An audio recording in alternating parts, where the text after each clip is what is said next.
Oi, gente. O Roberto Campos Neto, presidente do Banco Central, foi no programa do Pedro Bial e basicamente disse que Bolsonaro é estúpido. Tá duvidando de mim? Eu vou mostrar para vocês o vídeo. Ele diz que o tempo de atenção do Bolsonaro é de 3 minutos. Quando ele faz uma comparação entre o Bolsonaro e o Lula, Lula é uma pessoa que presta atenção, que a reunião dura. Bolsonaro, a reunião não dura. Ele acaba detonando a inteligência do Bolsonaro, ou melhor, a falta de inteligência. Depois de mostrar o vídeo da interação entre o Pedro Bial e o Roberto Campos Neto, eu vou analisar por que será que o Roberto Campos Neto está dizendo isso. Então assista a minha análise na sequência, mas vamos ver. Com quem é mais fácil conversar, com Lula ou Bolsonaro? O Lula ele gasta mais tempo prestando atenção no que você fala e ele dedica mais tempo, ele tem mais paciência para as conversas.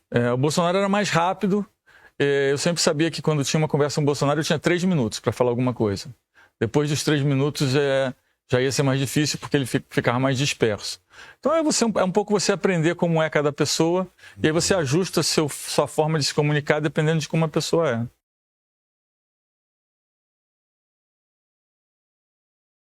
Depois de 3 minutos, o Bolsonaro fica disperso. O tempo de concentração do Bolsonaro é de 3 minutos. Depois de 3 minutos, ele...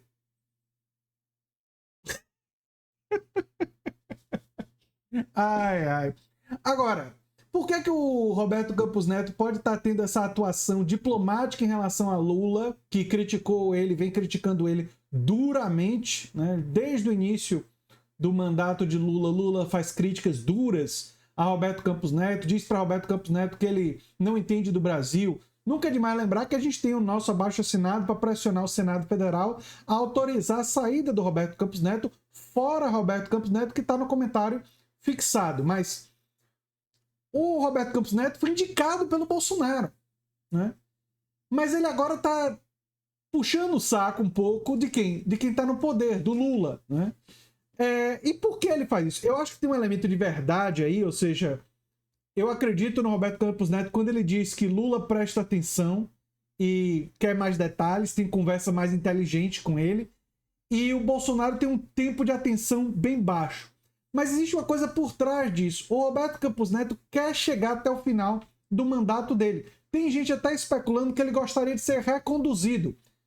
Isso não vai acontecer. Lula não vai reconduzir o Roberto Campos Neto à presidência do Banco Central. Eu acho isso muito difícil. Se acontecesse, seria alvo de muitas críticas, inclusive minhas, porque quem acompanha aqui o meu canal sabe que eu tenho um canal, sim, que elogia os governos progressistas quando eles fazem coisas elogiáveis, mas eu critico quando eles fazem coisas a serem criticadas. Eu critiquei o Lula com a indicação do conservador Cristiano Zanin, que é uma pessoa culturalmente muito mais conservadora do que a base que votou em Lula, né?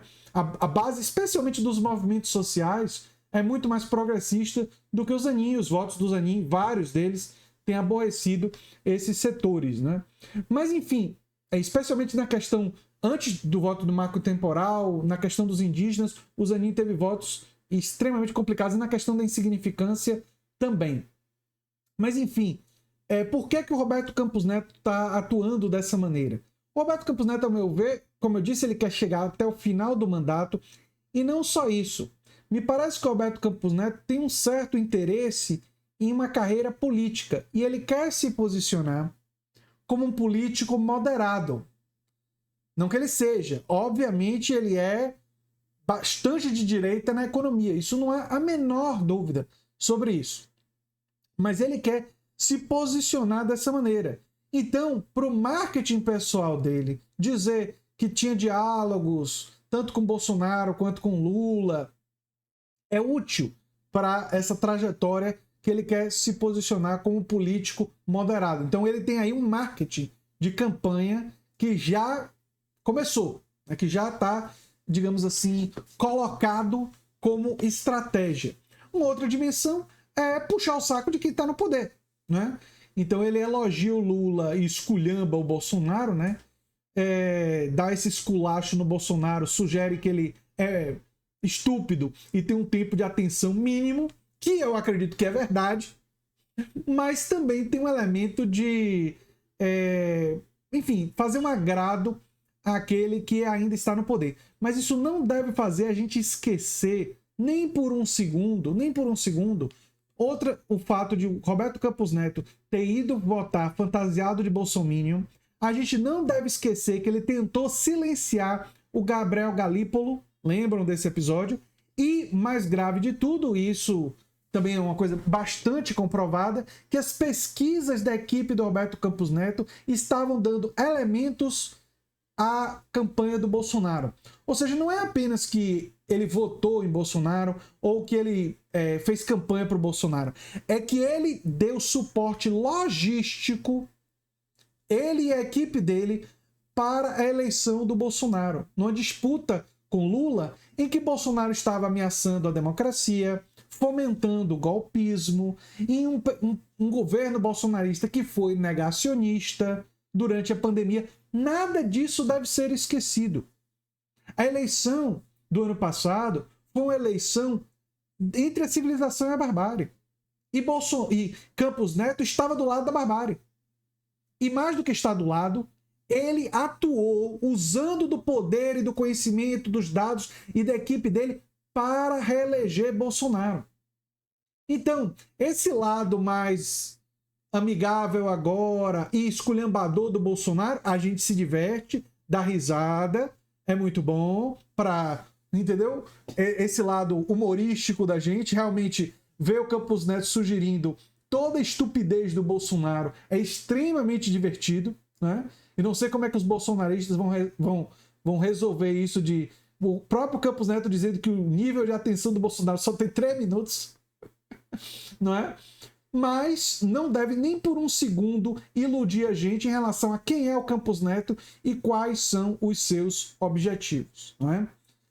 E eu quero ressaltar para vocês que é muito importante que vocês continuem assinando e divulgando o abaixo-assinado Fora Roberto Campos Neto. Aqui no canal nós temos 3 abaixo-assinados. Tem o Fora Roberto Campos Neto, tem aquele contra a privatização da Sabesp, que tem a ver com a privatização da gestão da água em São Paulo, uma ameaça muito grande da privatização, e tem a defesa de uma ministra negra progressista e trabalhista. Não é só ser mulher e ser negra.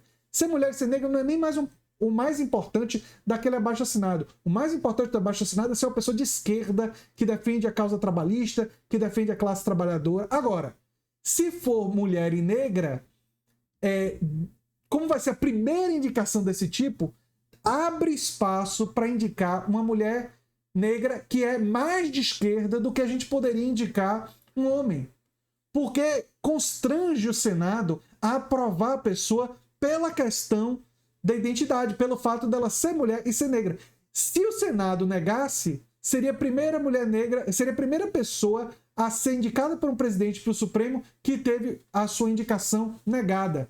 Então isso poderia ser muito bem capitalizado pela esquerda. Então é uma questão de estratégia política que uma mulher negra de esquerda, né, ela pode ser uma pessoa mais ligada à classe trabalhadora, com posicionamentos ainda mais fortes ligados ao campo progressista do que a gente conseguiria com a indicação de um homem, porque um homem que seja indicado seria mais facilmente rejeitado. Se o Senado tentar rejeitar ela, o Senado sofreria uma censura, uma crítica muito dura, não é? Nas redes sociais. Ele seria muito criticado dentro das redes sociais. Então esse é um elemento estratégico para a gente naquele abaixo-assinado que nem todo mundo parece que entendeu. Mas eu espero que agora, com essa explicação, as pessoas tenham compreendido que o mais importante é o posicionamento político ideológico, né? Uma pessoa que defende a classe trabalhadora e que é de esquerda e que é progressista. Mas estamos num momento adequado para fazer essa indicação que reúne isso a uma questão de representatividade que é importante, mas, ao meu ver, deve ser subordinada à questão ideológica, que é mais importante. Ou seja, se fosse uma mulher negra com a visão de mundo da Damares, eu ia odiar, obviamente, né? Nunca iria aprovar. A visão de mundo é o elemento mais importante.